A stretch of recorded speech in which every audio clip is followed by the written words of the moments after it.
Tapi sekarang 6 bulan tuh penuh. nah gitu Sampai ya. akhir tahun penuh. Betul. Sampai akhir tahun Nah, penuh. jadi gimana ekspektasi dia terhadap harga murah itu? Kasar tuh tiket dari pameran tunggal salah satu Iya. airlines ya. Hmm. Itu jualannya sampai 35.000 tiket. Tamu kan cepet ngeyel kan, tolongin dong. Tema iya bu, apa yang bisa kita bantu? Iya, kan? betul. Sekali lagi kita bekerja dengan Hati. bukan dengan Peraturan. Nah itu yang serunya ya.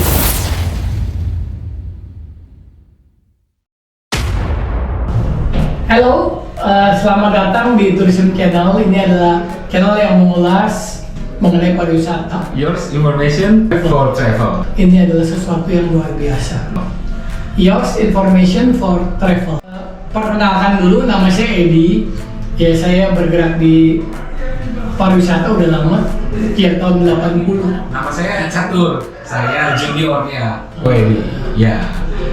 Lebih muda 10 tahun lah. Nah, jadi cocok. Jadi Cocok. update-nya cocok kan, ada yang generasi yang lebih lama, yang lebih baru. Jadi Oke. update-nya itu kan pandangan mata. Nggak Pandangan semuanya mata. kan mata saya juga bagus, nggak semua mata dari yang lama juga bagus. Betul. Jadi ini adalah sesuai. Kalau sama umurnya kan, sama pengalamannya, ceritanya nggak perbanding. Ya, jadi lebih ini aja, lebih update dari segala arah kita mau kasih tahu nih untuk para traveler.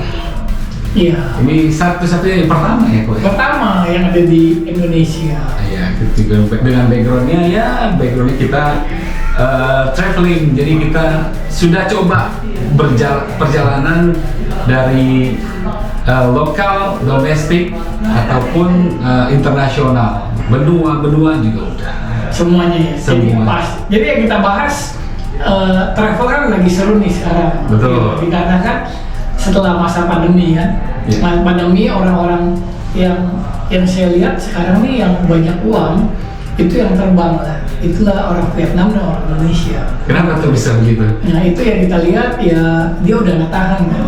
Jadi travel revenge, pembalasan. Iya, pembalasan. Jadi di Asia itu yang hot orang Vietnam dan orang Indonesia. Iya. Itu yang luar biasa. Apa dari segi budayanya ada juga atau apa? Nanti kita bahas terus nih. Iya. Nah kita yang bahas ini banyak sekarang kan tiket ini yang kita bahas banyak kan sih yang masalah ya, karena masalah itu yang paling enak untuk dibahas. Iya. Masalahnya karena itu yang sering kita bicarakan dan kita akan ngebahas mungkin ada solusinya kayak gitu. Benar. Yang sekarang lagi update tuh mengenai pesawat terbang. Airlines ya. ya. Pesawat terbang airline itu yang seru sekali dikarenakan airline yang kurang penerbangannya dari Indonesia ke tempat-tempat tujuan wisata sehingga harganya tiba-tiba naik, yaitu Padahal uangnya ada orang Indonesia. iya, tapi harganya naik masih oke, tapi bangku pesawatnya yang nggak ada. Nah Oh. itu yang masalah kan di Catur alami juga. Betul. Jadi kita ini menghadapi masa ya. Jadi ada periode di mana di 2022 setelah pandemi kita mengalami satu fase di mana kita mau traveling tapi airlines-nya kurang gitu. Seat pesawatnya kurang, tempat duduk ya Iya. ketersediaannya. Jadi tiba-tiba harga pesawat tuh menaik berapa kali lipat. Jadi yang dulunya misalnya 5 juta sampai 15 juta. Kaget pasti. Iya. Kaget. Customer kaget. Iya, saya juga ada grup ya dari ke Singapura yang tadinya harga cuma 4 juta pulang pergi, meningkatnya dari 8 juta pulang pergi, bahkan 15 juta pulang pergi di ekonomi kelas. Itu setelah Mei open semua Singapura udah nggak ada karantina, udah nggak ada PCR dan lainnya, itu mulai meningkat, turis Indonesia datang dan harga tiketnya mulai melonjak naik. Betul, karena kan di Singapura itu open border bersama dengan Australia, open border. Setelah itu ya ini Jepang mah baru ya, Korea juga baru. Korea juga baru, Bangkok udah. Sekarang ini kan tanggal 1 September. Berarti dari sebelumnya itu tuh rame-rame semua negara tuh open border. Iya. Kenapa itu? Karena apa? Karena duitnya udah habis atau? Nah, karena open border itu kan urusan politik dan kesehatan ya. Kita lihat ya harus, karena apa? Banyak negara-negara yang butuh wisatawan seperti Singapura tuh ya ekonominya digerakkan oleh wisatawan. Thailand ekonominya digerakkan oleh wisatawan. Karena kalau Indonesia masih untung kan punya perkebunan, punya perikanan, Betul. punya perminyakan dan lain sebagainya. Jadi ekonominya hidup. Nah kalau Singapura ya kita lihat yang nggak ada apa-apa ya. Ya. Jadi yang diandalkan ya salah satunya pariwisata. Karena industri pariwisata yang di dunia itu ada beberapa negara yang bergantung, yang nomor satunya industri pariwisata. Nah, ini jadi kita sebagai travel kadang-kadang menerangkan ke tamu juga serba salah karena tamu kan nggak bisa lihat harga. Tamu ini dibombardir oleh harga-harga murah dari online travel. Dari e-commerce. Iya e-commerce. Jadi online travel itu memberikan harga-harga murah yang sangat spesial. Tapi kan nggak tahu apa sih yang murah itu karena tamu kalau ngeklik tuh hanya 10% dari sebuah penawaran. 10% dari sebuah penawaran. Jadi dia klik, oh ini murah, tapi dia nggak mau melanjutkan lagi. Nah kalau itu kan nanti ada tambah ini, tambah itu, tambah ini, tambah itu. Nah itu yang mereka nggak lanjut karena dia tahunya kan tamu lihat online dulu, ditanya harganya kita harga sini loh, bisa nggak? Oh iya. Nah, ternyata kan tamu hanya 10% dia mengklik. Betul. Belum masuk ke dalamnya yang ada harga ini, harga itu, ada handling fee juga. Iya. Ternyata sebenarnya kalau klien itu mau lihat ya harganya adalah harga totalnya dong. Kalau mau bandingin harga terakhirnya dan bisa nggak kalau misalnya dalam jumlah banyak gitu kan? Mungkin ya. Terus harga murah itu akan membawa orang itu yang mematikan travel. Maksudnya dia lihatnya murah, cuman nggak dilihat tanggalnya. Online travel kan hanya harga mulai segini, tapi dia nggak sampai masuk ya saya bilang masuk ke dalam ceritanya itu dia udah online, tapi dia lihat di luar, dia langsung ke travel agent. Gue dapat harga segini, bisa nggak? Kaget. Nah, jadi kita jadi beban berat. Jadi kita cari pak nggak ada harga segini. Mungkin yang bapak lihat itu buat tahun depan. Mungkin yang bapak lihat buat kapan. Jadi itu yang mengerjakan kita. Oh jadi kita nih sebagai juga mau kasih tahu klien ataupun para traveler mesti lihat dulu exactly apple to apple. Pada saat itu tuh sebenarnya yang mau dilihat itu apakah cuman starting dan berapa kuotanya dan untuk kapan. Karena pasti travel agent punya ada profit margin yang terbatas sebenarnya, nggak mungkin dikasih harga yang untuk kadang-kadang klien juga mungkin punya pendapat adalah oh misalnya 5 juta untungnya 2 juta. Bisa jadi terjadi begitu, padahal kan nggak seperti itu.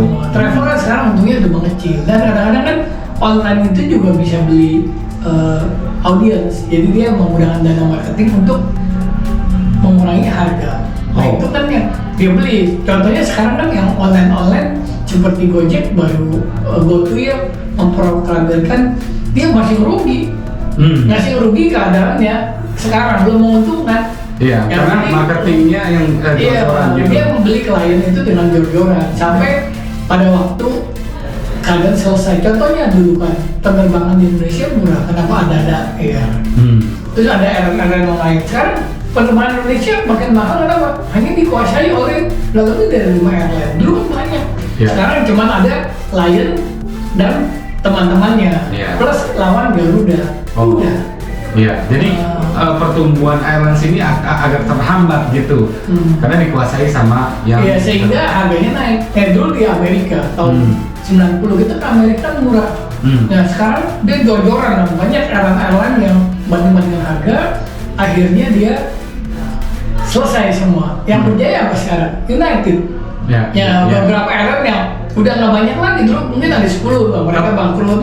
Tapi itu bukannya bagian dari ini ya, apa namanya strategi bisnis? Iya betul. Jadi itu yang membuat harga menjadi meningkat. Nah jadi kan yang kita permasalahkan kemudian kita orang travel kan, itu antara hubungan kita dengan customer atau konsumen dan hubungan kita dengan airline, dengan hotel dan lain sebagainya. Sebagai mediator. Mediator. Nah itu kan yang sering kebanyakan salah paham.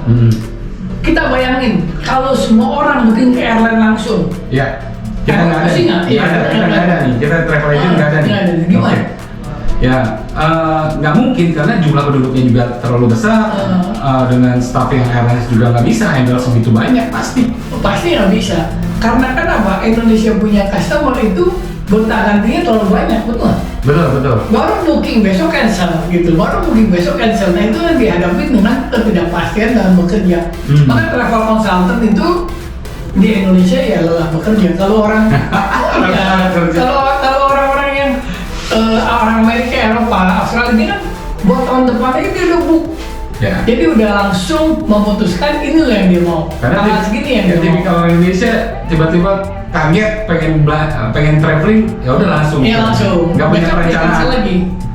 Besok dia cancel Ya, lagi. lagi, ya. Jadi ingat, jadi perencanaannya kurang nih sebenarnya. Ya. Jadi itu yang membuat travel konsultan yang berada di travel itu agak pusing ya. Kita banyak travel konsultan kalau bekerja, dia harus bisa dokumen. Dokumen itu adalah visa ya, visa dan pengurusan paspor. Nah di visa sendiri itu juga ngejelimet lagi. Tiap negara berbeda-beda dengan urusannya. Ya, Jadi misalnya Australia, terus juga Amerika, Inggris dan lain sebagainya. Nah, setelah pandemi kita dihadapi oleh masalah di kedutaan juga visa. Betul. Kedutaan apply visa agak sulit gitu. Kadang-kadang peraturannya berubah-ubah. Terus lama. Tiba-tiba. Tiba-tiba. Contohnya Australia kita lihat. Pertama dia buka hanya seminggu. Ya. Maju sebulan. Maju lagi 3 bulan. Ya, 3 bulan, 10 minggu. Ya, itu pun kita nggak dikasih tahu keadaannya. Tamu telepon terus kayak pinjol. Pinjol kalau naik utang, ya tamu tuh gimana udah confirm belum, gimana. Jadi apa yang kita lakukan itu seakan-akan karena tamu menilai travel agent itu adalah yang semua serba bisa. Emang dari dulu gitu. Iya. Jadi travel itu semua serba bisa. Padahal apapun yang kita lakukan ya sesuai dengan prosedur. Nah itu yang memberatkan dari travel consultant itu. Atau mungkin kita sebagai travel agent bisa juga kali kalau misalnya kita bikin surat disclaimer bahwa suatu saat akan ada perubahan atau apa, jadi klien juga tidak bisa ini. Itu bagus. Selama ini saya kerja di travel nggak ada seperti itu. Kalau airline kita lihat kan peraturan Fakta Warsawa itu peraturannya berapa lembar kita nggak pernah baca. Ya kata orang kan gini, kalau pesawat saya tiba-tiba nggak diangkut, jadi airline berhak namanya kita nggak ngangkut orang. Jadi misalnya dia overbook itu adalah melebihi dari kapasitas pesawat. Itu dalam peraturannya ada, boleh dilakukan. Nah itu hak airline. Dia melakukan. Nah bagaimana orang yang tidak berangkat? Ya itu kan biasanya dari airline memberikan kompensasi. Nah kalau dia mau pengacara pun apa tetap dia kalah.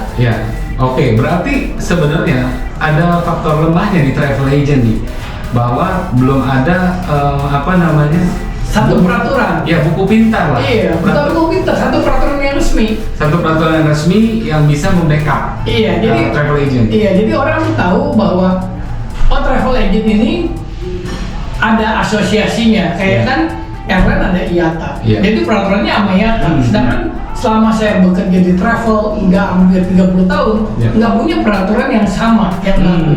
Jadi ibaratnya apa itu travel agent, hak dan kewajibannya apa. Nah contohnya kalau orang bawa koper lebih, kita kan terlibat juga. Nah itu kan kita kan kayak udah seperti itu, tapi kan nggak bisa, kita harus berikan bebannya lebih, atur sini, atur situ, sehingga memberikan kita yang kalau bisa nggak usah bayar. Nah itu kan, jadi kita gitu itu bantuan nggak apa-apa, tapi kadang-kadang mereka menuntut. Nah itu yang berat. Pokoknya lu udah ini gua, pokoknya harus bisa deh semuanya. Tapi peraturannya kita nggak pernah ada. Apa memang perlu ada edukasi sebelum berangkat? Misalnya ada seperti ini. Jadi kadang-kadang juga travel agent juga ada kalimatnya miskin informasi. Iya. Miskin informasi untuk ngejelasin misalnya. Kadang-kadang kan kita mau backup juga nih, kalau misalnya kayak gini, jadi ada briefing kah atau apa. Tapi memang kadang-kadang kalau travel agent itu kan banyak sekali kerjaannya, bukan banyak sekali kerjaannya. Kerjaannya sederhana. Contohnya kalau kita beli tiket bioskop, mungkin ini tempat ini udah selesai. Kalau kita contoh ini mau cetak nanti dulu Bu, saya mau beli popcorn, nanti saya bayar, orangnya juga pusing. Nah, jadi kita banyak keterhambatan dari klien. Kalau misalnya klien datang, ini saya mau pergi ke Singapura, 2 orang namanya ini besok shoot, dan tapi berapa persen tamu orang Indonesia yang seperti nyamannya? Ya nanti dulu apa dulu. Betul. Nah itu yang kita lihat tuh ke perubahannya itu. Nah kita yang memanage perubahan itu, ya itu udah biasa kan memanage perubahan itu. Nah apalagi sekarang kan kita dihadapkan dengan harga yang berbeda-beda di airline. Ya hari ini mungkin catur booking tanggal yang A, misalnya tanggal 1, saya booking juga tanggal yang sama, beda 2 hari atau beda sejam, harga udah beda lagi. Nah jadi kadang-kadang tamu berpikir, lu nipu gue ya? Ya karena kan tamu Indonesia umumnya dia orang pedagang. Yang namanya pedagang kan beli gocap jual cepet. Jadi prinsipnya itu dia nggak lihat bahwa, nah kalau semuanya ke airline membahas masalah ini, airline juga pusing kali, diserbu. Kenapa harga bisa seperti ini? Betul. Jadi fungsinya travel agent itu adalah untuk menjelaskan, sebagai perantara untuk menjelaskan atau menjual produk-produk mereka. Hanya saja kadang-kadang orang tuh customer atau klien itu mengetahui bahwa duduknya samping-sampingan, ekonomi juga, kenapa harga gue lebih mahal.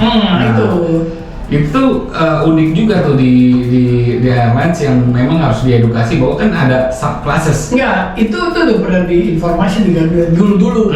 Tapi kan itu yang nggak berlaku bagi orang yang awam. Oh iya. Ya kenapa gue terbang sama, gue duduknya sama. Nah itu yang mereka, kalau istilah Cinanya bokangguan.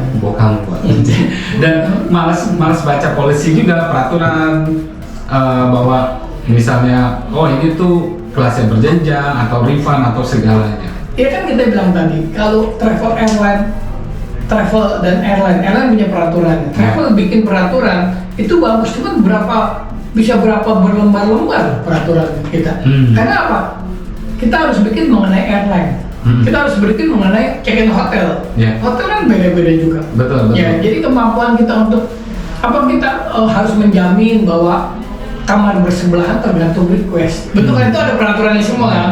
Nah terus kalau dia booking lagi tempat wisata, itu juga ada peraturan lagi. Jadi kalau airline aja udah banyak peraturannya, travel itu bisa satu bundel peraturannya antara hubungan-hubungan kan. Iya, satu buku peraturannya. Nah selama ini pemirsa kalau tahu bahwa kerja di travel itu nggak punya baku peraturan. Jadi orang-orang travel itu bekerja dengan hati, bukan dengan peraturan, betul kan? Kalau orang airline bekerja dengan peraturan, hari ini tutup jam 5, goodbye. Kalau orang travel bisa sampai tengah malam, bisa pagi bangun. Apalagi dulu kalau misalnya visa antrinya tengah malam, pagi buta. Iya. Sekarang aja udah mulai online kan. Dulu pagi buta antri untuk masuk ke kedutaan. Itu pun kita bantuin kan misalnya. Iya, kita bantuin semuanya. Jadi kalau kerja di travel agent ini sebagai insan pariwisata, travel agency memang kita butuh yang untuk kita nih sebagai travel agent bisa membackup guideline books ya kayak gitu. Kalau menurut saya juga seperti itu kok. Nah itu yang susah ya, maksudnya kalau mungkin ya organisasi yang ada sekarang bisa membuat aturan-aturan baku. Karena kan kita juga nggak tahu kan informasi yang tiap hari berganti, karena urusan kita ini dengan negara. Ya kayak politik juga sih ya, keren ya, urusan kita dengan negara itu politik ya. Jadi aturan baku yang ada perundang-undangan. Iya, jadi kita punya pekerja di travel memiliki aturan baku. Contohnya ya kita sering bawa tur supir. Ya supir kan ada aturan baku. Dia nggak bisa misalnya hari ini selesai lebih, nggak bisa. Itu udah langsung pemerintah. Overtime. Pemerintah itu yang membicarakan, tidak ada overtime lagi kan, udah selesai. Ya, jadi ada takometernya, di speedometer. Jadi semuanya itu ada hukumnya gitu. Jadi hukumnya dia yang nggak bisa diangkat. Nah kamu kan pernah bawa tur. Betul. Jam 7 masuk hotel udah selesai. Nah kamu mau minta sesuatu, kita kan nggak bisa bilang, Bu sorry waktu kita sudah selesai. Nggak bisa, itu akan parah, betul kan? Kamu jadi apapun yang kita lakukan itu yang kita jalankan. Betul sekali. Jadi kenapa di partnya transportasi ada peraturan, di partnya airlines ada peraturan. Kenapa kita belum mengikuti atau punya peraturan baku untuk ke customer gitu?